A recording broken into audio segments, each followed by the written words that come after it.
بسم اللہ الرحمن الرحیم۔ شروع اللہ کا نام لے کر جو بڑا مہربان نہایت رحم والا ہے۔ قد سمع اللہ قول التي تجادلك في زوجها وتشتكي إلى الله والله يسمع تحاوركما إن الله سميع بصير۔ الذين يظاهرون منكم من نسائهم ما هن أمهاتهم إن أمهاتهم إلا اللائي ولدنهم وإنهم ليقولون منكرا من القول وزورا وإن الله لعفو غفور۔ والذين يظاهرون من نسائهم ثم يعودون لما قالوا فتحرير رقبة من قبل أن يتماسا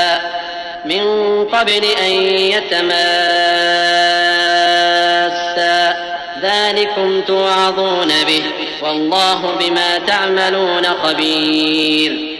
اے پیغمبر صلی اللہ علیہ وآلہ وسلم، جو عورت تم سے اپنے شوہر کے بارے میں بحث و جدال کرتی اور اللہ سے شکایت رنج و ملال کرتی تھی، اللہ نے اس کی التجا سن لی اور اللہ تم دونوں کی گفتگو سن رہا تھا۔ کچھ شک نہیں کہ اللہ سنتا ہے، دیکھتا ہے۔ جو لوگ تم میں سے اپنی عورتوں کو ماں کہہ دیتے ہیں وہ ان کی مائیں نہیں ہو جاتی، ان کی مائیں تو وہی ہیں جن کے بطن سے وہ پیدا ہوئے۔ بے شک وہ نامعقول اور جھوٹی بات کہتے ہیں، اور اللہ بڑا معاف کرنے والا ہے، بخشنے والا ہے۔ اور جو لوگ اپنی بیویوں کو ماں کہہ بیٹھیں پھر اپنے قول سے رجوع کر لیں تو ان کو قربت سے پہلے ایک غلام آزاد کرنا ضرور ہے۔ مومنو، اس حکم سے تم کو نصیحت کی جاتی ہے اور جو کچھ تم کرتے ہو اللہ اس سے خبردار ہے۔ فمن لم يجد فصيام شهرين متتابعين من قبل أن يتماسا فمن لم يستطع فإطعام 60 مسكينا ذلك لتؤمنوا بالله ورسوله وتلك حدود الله وللكافرين عذاب أليم۔ إن الذين يحادون الله ورسوله كبتوا كما كبت الذين من قبلهم وقد أنزلنا آيات بينات وللكافرين عذاب مهين۔ يوم يبعثهم الله جميعا فينبئهم بما عملوا أحصاه الله ونسوه والله على كل شيء شهيد۔ اب جس کو غلام نہ ملے وہ قربت سے پہلے لگاتار 2 مہینے کے روزے رکھے، پھر جس کو اس کا بھی مقدور نہ ہو اسے 60 محتاجوں کو کھانا کھلانا چاہیے۔ یہ حکم اس لیے ہے کہ تم اللہ اور اس کے رسول کے فرما بردار ہو جاؤ، اور یہ اللہ کی حدیں ہیں، اور نہ ماننے والوں کے لیے درد دینے والا عذاب ہے۔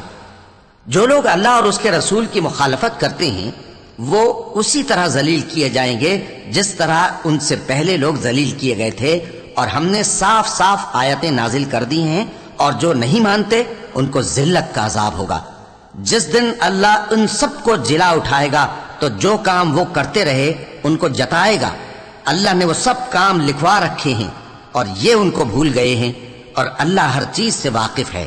ألم تر أن الله يعلم ما في السماوات وما في الأرض ما يكون من نجوى 3 إلا هو رابعهم ولا 5 إلا هو سادسهم ولا أدنى من ذلك ولا أكثر إلا هو معهم أينما كانوا ثم ينبئهم بما عملوا يوم القيامة إن الله بكل شيء عليم۔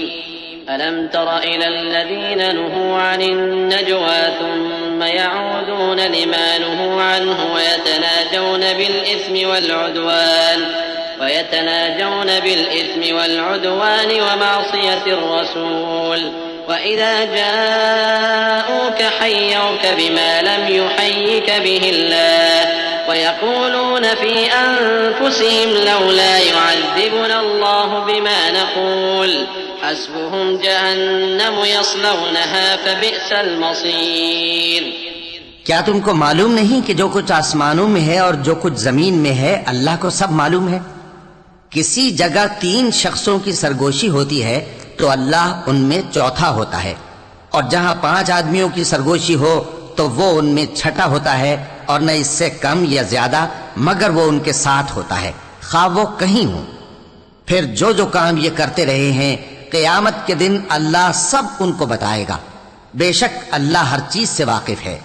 اے پیغمبر صلی اللہ علیہ وآلہ وسلم، کیا تم نے ان لوگوں کو نہیں دیکھا جن کو سرگوشیاں کرنے سے منع کیا گیا تھا، پھر جس کام سے منع کیا گیا تھا وہی پھر کرنے لگے؟ اور یہ تو گناہ اور ظلم اور پیغمبر صلی اللہ علیہ وآلہ وسلم کی نافرمانی کی سرگوشیاں کرتے ہیں.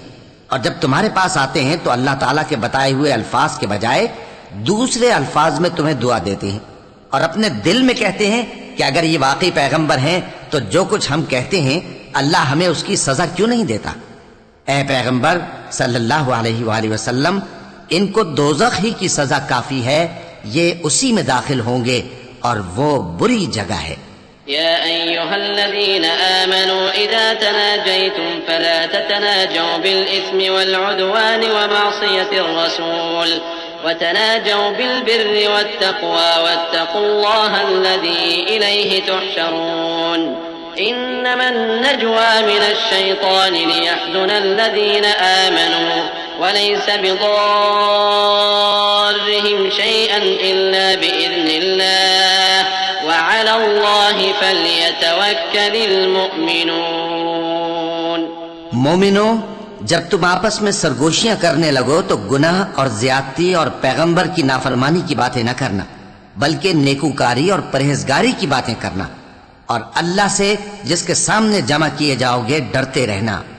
منافقوں کی سرگوشیاں تو شیطان کے اکسانے سے ہیں، جو اس لیے کی جاتی ہیں کہ مومن ان سے رنجیدہ ہوں، مگر اللہ کے حکم کے سوا ان سے انہیں کچھ نقصان نہیں پہنچ سکتا. تو مومنوں کو چاہیے کہ اللہ ہی پر بھروسہ رکھیں.